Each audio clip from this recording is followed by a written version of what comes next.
President Biden has not given an interview in more than 100 days, but he sure has a lot to say about the American press. Listen.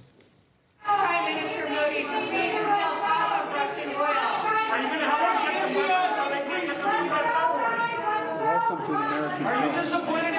Joe Concha here to react. Joe, we have the transcripts, and a lot of the questions were about India's very friendly relationship with Russia. The president clearly not wanting to answer those questions and attack the media overseas. What's your take on this?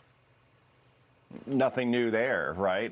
This is a president that, as you said, hasn't done a sit-down interview during an election year since the Super Bowl. Think about how long ago it was when the Bengals and Rams were playing. That was February. And we saw several examples during the president's trip to Asia, Carly and Todd, why his handlers are petrified to put him into a situation where he has to field questions for an extended period of time in a one-on-one interview setting. And when you think about all the sympathetic outlets and journalists that are out there that they could choose from to put him in front of for cotton candy questions, and his handlers are still not putting him out there, it tells you what they think about the president's abilities at this point as he approaches his 80th birthday. And the bottom line is that Mr. Biden probably wouldn't have any good answers on inflation or gas prices or crime or the border. On inflation, for example, he said last week that the solution is to tax corporations at a higher rate, and therefore that will lower inflation.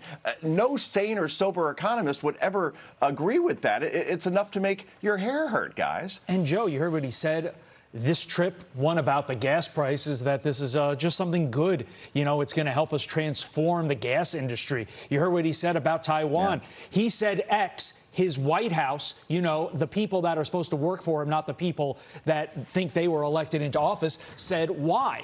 So if you are the White House press office, would you let him sit down for an interview when you know you're going to have to backtrack at least on one thing, potentially even more, during each and every interview, each and every time he talks?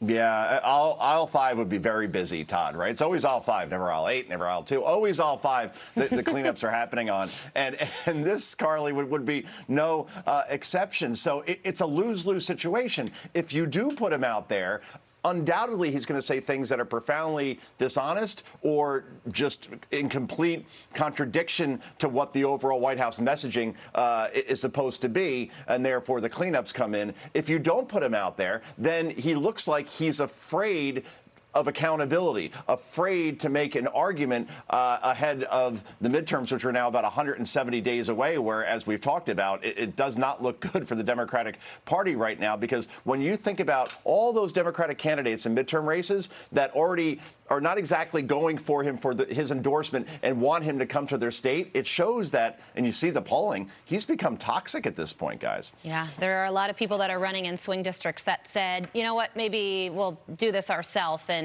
are not welcoming a presidential visit, which is very telling. Joe, thank you so much. We always welcome a visit from you. Always, Joe.